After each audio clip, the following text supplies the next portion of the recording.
కిషనార్థులు దిల్దార్ వార్తలకి స్వాగతం. ఇగో బుజ్జి, ఆకలని నెత్తిల దయం కూస్తున్నట్టే తినకు. అంటే ఆకలికి జావమంటవా? నాతో ఇంటికి దిష్టి పెట్టక చెప్తున్నా. నీ మంచి కొరకే చెప్తాన్నా. కమ్మగున్నది కదా అని ఎక్కువ తినకు. ఆకలి లేకున్నా పొద్దు పోతలేదని టైం పాస్ కు బట్టి ఎక్సరేనా? ఓష్ని నిన్న 2 సార్లు ఎక్కువ తిన్నందుకు 2 సార్లు అనబడుతుంది. నేను చెప్తే నీకు కోపం వస్తుంది అని పెద్దలతో చెప్పిస్తా. నీకు విషయం తెలుసా? పెద్దల మాట చద్దన్నం మూట, ఎక్కువ తినొచ్చు. ఓరి దేవుడా, అందులో కూడా పెరుగన్నం అంటుందిగా. సారు అర్జెంట్ గా మా బుజ్జికి చెప్పులు చేరా. నా ఆరోగ్యం చూస్తా ఉంటారు. నేను ఎప్పుడు కూడా సిగ్గాల అయ్యానా? చూసారా ఎవరన్నా? చూడలేదు సార్, మేమైతే ఎప్పుడు హుషారుగానే ఉంటారు. ఎందుకు సిగ్గాలేదు? ఈ సీక్రెట్ మీరే చెప్పాలి సార్. చెప్తే జనం కూడా పాటిస్తారు, అనారోగ్యం పాలు కాకుండా చూసుకుంటారు. నేను తిండి తేడా తక్కువ తింటా, ఎంత అవసరమే అంతే తింటా. అట్లా చెప్పుండ్రి, జర్రంతలా పరేషాన్ అయినాం సార్. ఏమేం తినాలనో అదే తింటా. అంతే సార్, అందరికి మీ లెక్క నిగ్రహం ఉండొద్దు. 4 రకాలు గానొస్తే కథం పట్టుకొని పొట్టలకు దోస్తారు. మనం ఏం చేస్తున్నాం? అందరం వరి ఎక్కువ తింటున్నాం, బియ్యం తింటున్నాం, కార్బోహైడ్రేట్స్. ఇది దానివల్ల ఏమవుతా ఉంది? మీకందరికి షుగర్ వస్తూ ఉంది. షుగర్ అనేది అన్ని జబ్బులకు గేట్వే. అక్కడి నుంచి మీకు రాబోయే రోజుల్లో అన్ని సమస్యలు వచ్చే అవకాశం ఉంటుంది. ఇంటున్నారానుల్లా బాబు సార్ మాట చద్దన్నం మూట. ఫాలో అయ్యేటోళ్ళుంటే ఫాలో కాన్రి. ఎవరి దిష్టి దాకిందో ఏమో గాని కలకలలాడే బంగారు దుకాణాలు వేరే పోతున్నాయి. ఆ మాట అటు యూసి కూడా చెప్పొచ్చు, నన్ను యూసి చెప్తావు ఎందుకు? నాకు నీ మీదనే అనుమానం. ఉంటే మోడీ సార్ మీద ఉండాలనుమానం, కొడకుర్రన్నాడు కాబట్టి నా మీద ఎందుకు? గానాడు మా నోరు తెరిస్తే 1 తులం కొనకపోతిని, మనకు బంగారం వేసుకునే భాగ్యం లేదా అని నోరు తెరిస్తే బంగారం మీదనే ఏడిచినావు. ఆ మాటకొస్తే నేనే కాదు, మధ్యతరగతి ఆడోళ్ళ మందరం అట్లనే ఫీల్ అయినాం. పెళ్లిలు పోగానే పండుగలు పోగానే దావతులు. ఏడాదంతా ఎంతో దర్జాగా గిరాకయ్యే గోల్డ్ బిజినెస్ పరిస్థితి అయోమయంలో పడ్డది. బంగారం దుకాణంలకు మెరుపు తగ్గింది, కస్టమర్లు లేక వండ తగ్గినట్టే అనిపిస్తున్నాయి. అసలే ధరల పరేషాన్ ఉన్నది, మీదికి పోతా ఉన్నాయని అనుమానం ఉన్నా కొనేటోళ్ళు కొనుక్కుంటూ పోయిర్రు. ఆయనతో యుద్ధం పేరు మీద ధరలు దిగొచ్చుడుతోటి అనుమానంలో పడ్డరు. ఇక మోడీ సార్ కొనకుర్రే అని హైదరాబాద్కు వచ్చినాడు చెప్పుడుతోటి మొత్తమే జనాలు బంద్ పెట్టినంత పని చేస్తున్నారు.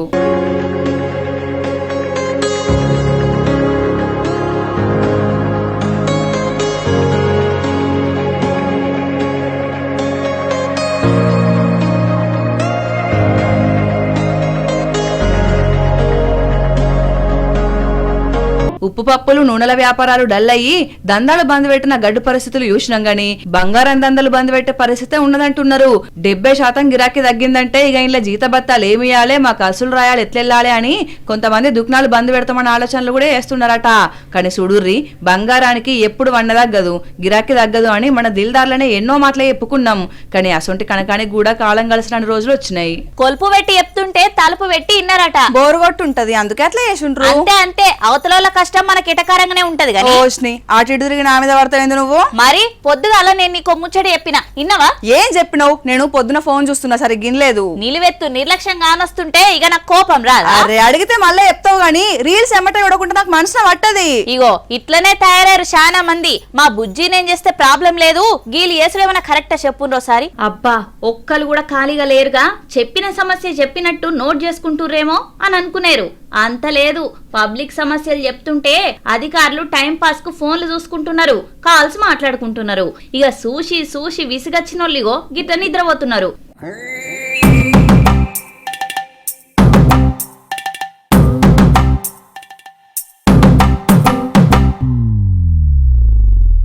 ప్రజల బాధల్ని వంచుకునే ప్రజావాణి మీద బాధితులకు నమ్మకం ఎట్లుంటది చెప్పుండ్రి. ఈ సీన్లు చూసినాక సమస్య పరిష్కారం దేవుడెరుగు, కనీసం వినను కూడా వింటలేరనంటే అలా మనసులు ఎంత బాధపడతాయి. రాజన్న సిరిసిల్ల జిల్లా కలెక్టరేట్ లో పెట్టిన ప్రజావాణి కార్యంలా అధికారుల తీరు చూసి ఉసూరు మనకుంటా పోతున్నారు. సోమవారం నాడు పెట్టే ఈ మీటింగ్ కోసం గంటల కమానం లైన్ల నిలబడి తమ వంతు కోసం ఎదురు చూసి ఇక తీరా చెప్పుకుంటే ఇన్నోళ్లే లేరు.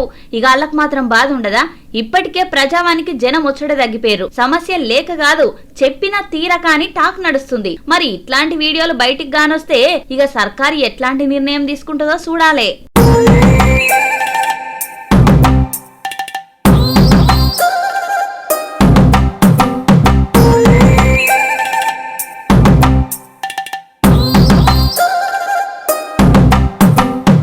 మట్టిని తాకిన చేతులకు మరి మరి దండాలో రామ, మొక్కలు నాటిన చేతులకు పరి పరి దండాలో.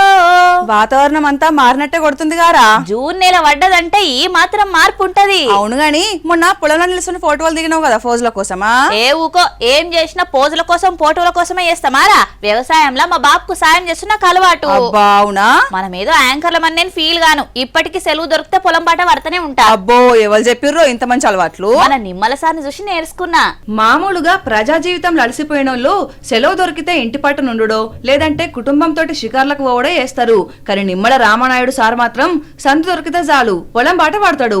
అగ చూడుర్రి, పొద్దు పొద్దుగాల అన్నగారి సైకిల్ తీసిండు. సరే పోయినోడు చేతులు కట్టుకొని గట్టి మీద నిలుచుండి మీదంగా గొడుగు పెట్టుకొని పనులు అరుచుకుంటాడా అంటే కూలీల కన్నా ఎక్కువ చెమట తీస్తాడు. ఎందుకు సార్ అట్లా అనంటే, అన్నదాతతో మమేకమోడ్ అనేది ఈ రోజనే కాదు, నా చిన్నప్పటి నుంచి కూడా తండ్రితో పాటుగా ఆ పొలానికి వెళ్ళడం, ఆ గొట్టలంకలు, ఆకుతీత, ఆ నాట్లు ఇవన్నీ కూడా అలవాటు ఉన్నటువంటి విషయం. ఇప్పుడు ఎమ్మెల్యేగా కానీ మంత్రిగా ఉన్నప్పటికీ కూడా ఎప్పుడైనా చిన్న అవకాశం దొరికింది ఆ వ్యవసాయం చేయడంలో ఉన్నటువంటి తృప్తి, ఆనందం మరి దేనిలోనూ కూడా కనిపించదనేది నా యొక్క స్వానుభవంతో నేను ఎప్పుడు కూడా అలవాటు చేసుకున్నది. ఎంత ఎదిగినా మనం ఎక్కడికెళ్ళి వచ్చినామో మర్చిపోవద్దని అంటారు కదా, అట్లా వాళ్ళ నాయన కాడికెళ్ళి అలవాటు నేర్చుకున్నాడట. ఎమ్మెల్యే అయితేంది, మంత్రి అయితేంది, సెలవు దొరికితే రిలాక్స్ కాకుండా ఈ పనిలోనే రిలాక్సేషన్ దేవులాడుకుంటున్నాడు అన్నట్టు.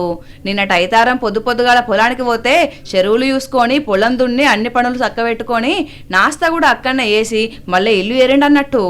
బంగారానికి ఎక్కడున్నా రక్షణ లేదురా. అందుకే బ్యాంకులో పెట్టుకుంటే భద్రంగా ఉంటది. హలో, మెడ మీద ఇండ్లనే కాదు బ్యాంకులకు కూడా కన్నాలేసి బంగారం దోసుకోబోతున్నారు. మెడ మీద బంగారం పోతే బాధ్యత మనది, బ్యాంకులో పోతే బ్యాంకు వాళ్ళదే కదా. గట్లనే ఏడాదికెళ్ళి నమ్ముకుంటూ వస్తే చెన్నూరు కస్టమర్లు చూడు రోడ్డున పడ్డారు. నమ్మి నానవోస్తే పుచ్చి బుర్రలైనట్టు నమ్మితిరా సిద్ధ అంటే ముంచితిరా పెద్ద అన్నారట చెన్నూరు బ్యాంకోళ్ళు. బంగారం కొనలేక కొంతమంది ఏడుస్తుంటే వీళ్ళు బంగారం కొని బ్యాంకులో పెట్టుకుని ఏడుస్తున్నారు. మంచిర్యాల జిల్లా చెన్నూరు SBI బ్యాంకుల వడి బంగారం దోసుకవేరు కదా, అప్పటి బంగారం ఇంకా కస్టమర్లకు చేరలే. పోలీసోళ్ళు కేసు ఛేదించి బంగారం రికవరీ చేసినా బ్యాంకులకు మాత్రం ఇయ్యదరిస్తలేదట. రోజులు గడుస్తున్నాయి గాని ఇంకా మా సొమ్ము మాకు ఇస్తలేరని బ్యాంకు ముంగట ఆడోళ్లు వంట వార్పు పెడితే మొగోళ్లు ప్లకార్డులు పట్టుకొని నినాదాలు చేస్తున్నారు. ఇదే మీ బ్యాంకు, ఇదే మీ బ్యాంకు, దొంగల బ్యాంకు, దోపిడి బ్యాంకు, ఇదే మీ బ్యాంకు, ఇదే మీ బ్యాంకు, దొంగల బ్యాంకు, దోపిడి బ్యాంకు. 9 నెలల సంధి ఎదురు చూసినాం, ఇగిస్తాం మగిస్తాం అని అన్నారు. మా సొమ్ములు కండ్లకు కూడా చూపెడతలేరు, మీదంగా మాకే నోటీసులు పంపుతున్నారు. ఇన్ని రోజులు ఓపిక పట్టినాం గాని ఇక మాకు ఓపిక నశించింది. మీరు మా సొమ్ములు ఇయ్యాలే, మా లోన్ల 50% మాఫ్ చేయాలి అని డిమాండ్ చేస్తున్నారు. ప్రైవేటు బ్యాంకుల నమ్మకానికి అమ్మ వంటి సర్కార్ బ్యాంకులు పెడితే మా నమ్మకాన్ని వమ్ము చేసిరని బాధపడుతున్నారు కస్టమర్లు. ఇన్నాళ్ళ గుర్తొచ్చానవానా, ఎన్నాళ్ళని దక్కుంటావే పైన. పాటలు బాగానే పాడుతున్నావు గానీ వానలు ఎక్కడ కలలు వచ్చినాయా? నిజంగానే. అయితే నీ ఒక్కదాన్ని నెత్తి మీద కురిసిందా ఏంది వాన? మొన్నట్ల ఏపీలో కురిసిన వానలకు రైతులు ఎట్లా పాటలు పాడిరో చూడలేదా? ఏపీ వానల ముచ్చట్నా?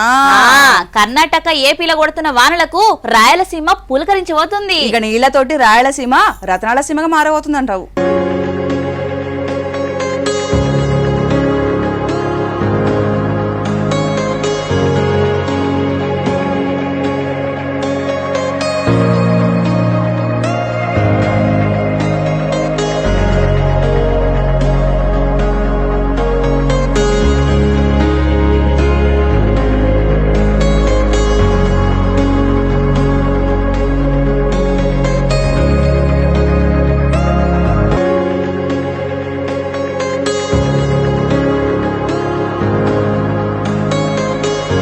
కరువు కాటకాలకు నిలయంగున్న రాయలసీమ ప్రాంతం ఇప్పుడు నీళ్లతోని కలకలలాడిపోతున్నది. అగ చూడుండ్రి, డ్యాంలకు వచ్చిన నీళ్లను చూసి రైతులు ఎంత సంబరపడుతున్నారో.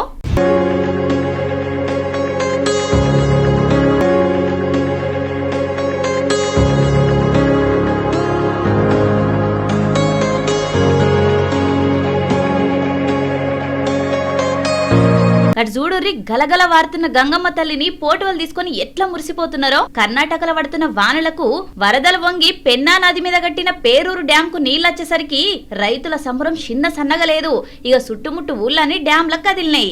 ఇక డ్యాంలకు దిగిన జనాలంతా గంగమ్మ తల్లికి ఘనంగా స్వాగతం పలికిర్రు. ఇక ఈ నీళ్లతోని అనంతపురం సత్యసాయిలున్న కరువు మండలాలకు ఎసొంటి కరువు ఉండదని ఎగిరి గంతులేస్తున్నారు అక్కడ జనాలు. ఇవాళ ఇలాంటి దిల్దార్ వార్తలు మళ్ళొచ్చే దిల్దార్ వార్తల్లా మళ్ళా కలుద్దాం. అంతవరకు చూస్తూనే ఉండండి వనితా టీవీ. నమస్తే.